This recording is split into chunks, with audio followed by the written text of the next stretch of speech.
Tan వండులా అలరే tan వండులా.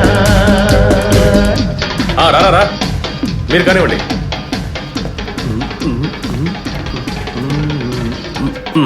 ఏంటి, ఎందుకు పిలిచావు?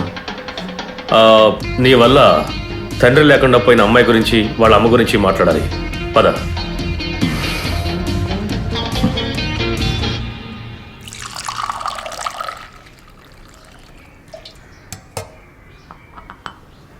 ఓ మాతా, ఆ టపాసుల జేవిని నువ్వు ఎందుకు చంపావో ఇక్కడ అందరికీ తెలుసు. నువ్వేం పట్టించుకోవద్దు.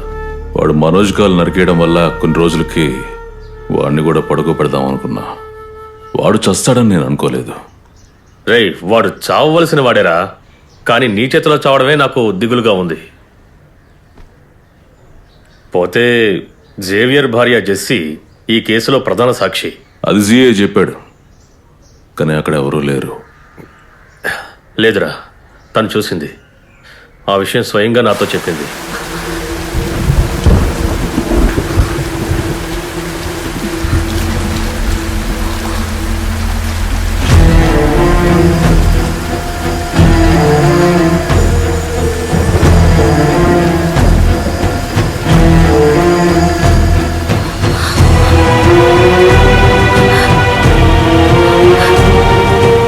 ఒకవేళ ధైర్యంగా జెస్సీ కోర్టులో చెప్పిందనుకో.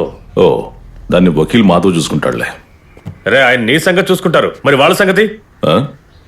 అర్థం కాల, సరిగ్గా విషయం ఏంటో చెప్పు. చూడు, నేను జెస్సీతో మాట్లాడానురా. ఓ 10 సెంట్ల స్థలం, ఒక్క ఇల్లు తన పేరు మీద రాసిస్తే తను సాక్ష్యం మార్చి చెప్తానని చెప్తోంది. అప్పుడు నువ్వు ఈ కేసు నుంచి బయటపడొచ్చు కదా. అవన్నీ వద్దు ఫాదర్, కేసుని కేసుగా నడవనివ్వండి.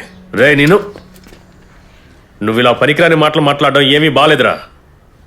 రే, వాళ్ళు కూరగాయలు ఉప్పు అమ్ముకున్నా కూడా ఇక్కడున్న నెంబర్ 1 కాలేజీలో హాస్టల్లో జాయిన్ చేసి మరీ నెంబర్ 1 గా చదివించారు. అర్థమవుతుందా? ఇప్పుడు ఇంటి అద్దె, అమ్మాయికి ఫీజు, హాస్టల్ ఫీజు, మిగతా ఖర్చులు ఇవన్నీ వాళ్ళు తట్టుకోలేకపోతున్నారా? నేను ఇప్పుడు ఏం చేయాలో చెప్పండి. చెప్పడం కాదు ఆండ్రూస్, నేనేం తీసేసుకున్నాను. నువ్వు అలా చేస్తే చాలు.